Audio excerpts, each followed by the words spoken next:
Have you ever misplaced your phone and started to mini panic? Has somebody ever found your phone and returned it? And if they did, could you trust that they didn't do something to it? Unlocked is a new Korean thriller on Netflix, which may make you hold your phone just a little bit closer to you.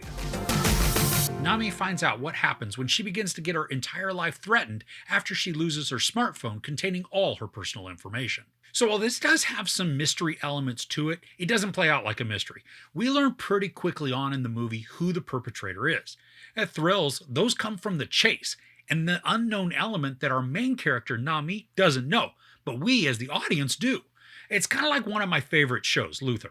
We see the perp very early on in that series, and then the story revolves around the pursuit to catch them, or to also watch the bad guy do more bad things. Either way, though, this creates excitement that's not dependent on any sort of mystery for us to solve. The beginning of this is frenetic and rushed. We see Nami's life through her interactions on her phone, showing us in pretty quick fashion how much of her life is tied to the device.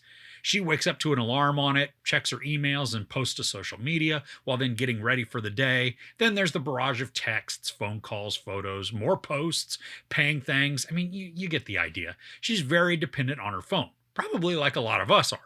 Now, one night, Nami loses her phone, and that's when we discover that a not so nice person has picked it up. And from there, we watch them scheme and wreak havoc, with a sense that more and more danger is lurking on the horizon. Another story arc the movie introduces is a series of bodies buried in a remote location. And this is where we meet a detective who is a little obsessive over some of the stuff that he finds at the crime scene. Now, I wish we would have gotten more development on the ideas presented on this through the course of the movie, because we get enough to understand the detective's motivations and feelings, but there's a lot more that feels like it could be unearthed to create more depth for the character, and then even more weight for the story. Now, the acting's pretty good all the way around. Nami is mostly a bubbly persona, kind of happy-go-lucky, not necessarily paying attention to all the potential dangers that are around her.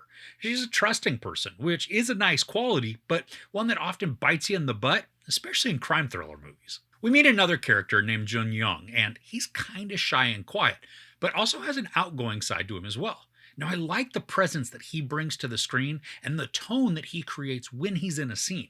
Sometimes he seems like he could be a best friend kind of guy.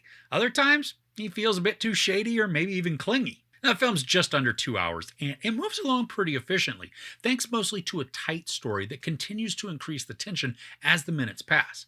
And again, we know who the perpetrator is. So the suspense and the anxiety, that comes from the anticipation of what's going to happen next and how long it's going to take a character to figure out that they need to be more careful and aware. Now, as the story reaches its climax, there is a huge urgency that's created. And I was on the edge of my seat. There's a time limit to certain actions, and then as one segment of a scene is taking place, there's background action going on that's just as anxiety-ridden as what's going on in the foreground. I mean, it's wonderfully stressful, and I could feel my heart just start to beat faster. And I think there's parts in this that may make you want to yell at the characters a bit, mostly because we're in the know and they're not. And then when confronted with certain actions or knowledge, they don't act in the way that we want them to. And other times, the characters might make some dumb decisions, especially when it appears there's a very simple solution that they just don't take. For me, when I yelled at the TV and talked at the characters, this just meant I was totally invested in it all, and I felt a connection with the narrative. I thought that was a great place to be. From a technical perspective, the graphics or maybe their animations that are shown on the phone, I think they're pretty impressive. Some things move at lightning speed, just illustrating how quickly actions can be manipulated when the computer portion of the phone is hacked. Now, for as fun and exciting as the story arc with Nami is, the arc with the detective, it really could use more love. The crime that he's investigating is dark and twisted, but most of the time the info and even the brutality of the crime, it's either downplayed or not fully exploited for the overall story.